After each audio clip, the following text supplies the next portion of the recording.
ఎందుకంటే Alzheimer's is the most prevalent disease with which the old age people normally suffer. ఈ మధ్య ఎక్కువ అయిపోయింది కూడా, చూస్తున్నాము ఆ కేసెస్ ని. యా, ఎందుకు అనంటే వాళ్ళతో కూర్చొని మాట్లాడే వాళ్ళు లేరు బేసికల్లీ. ఎప్పుడైనా అంటే వాళ్ళకి షేర్ చేసుకోలేక, మాట్లాడే వాళ్ళు లేక, చూస్తున్నారు కుటుంబాలు ఎంత బిజీ అయిపోయినాయో, ఒకరితో ఒకళ్ళకు మాట్లాడుకునే టైమే తక్కువైపోయింది, పెద్దవాళ్లతో మాట్లాడే టైం అంతకంటే తక్కువైపోయింది. దాంతో వాళ్ళు ఒక రకమైన వాళ్ళలో వాళ్లే ఉంటూ ఉంటూ ఉంటూ maybe because of the kind of food we are eating, right? Maybe దీని అంతటి వల్ల మీరన్నట్టు ఆల్జిమర్స్ కేసెస్ చాలా పెరిగిపోయినాయి.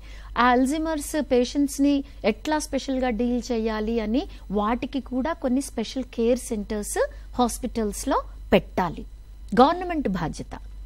అండ్ మీరు ఇప్పుడు వృద్ధులకు పెన్షన్ అని ఇస్తున్నారు కదా గవర్నమెంట్స్, ప్రతి గవర్నమెంట్ పెన్షన్ ఇస్తుంది కదా, అది కూడా దిస్ యాక్ట్ మ్యాండేట్స్ ఇట్ అండి.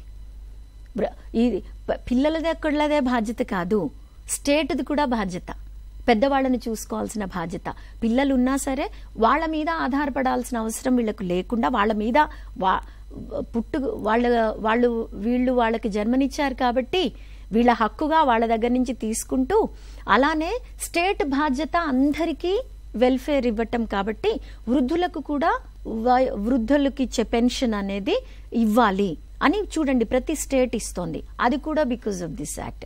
అలానే కాకుండా మెడికల్ హాస్పిటల్స్లో మీకు హాస్పిటల్స్లో మెడికల్ ఫెసిలిటీస్లో ఏంటంటే separate queues, separate desks, separate doctors, and especially వాళ్ళు ఏదైతే ఇల్నెస్తో వాళ్ళు సఫర్ అవుతున్నారో వాటన్నిటికీ స్పెషల్ కేర్ ఇచ్చి, రైట్, వాళ్ళకి ఏదన్నా ఒకవేళ వాళ్ళు వెళ్ళి వాళ్ళంతటా వాళ్ళు చేసుకున్న ఇమ్మీడియట్ రీఎంబర్స్మెంట్ ప్రాసెస్ కూడా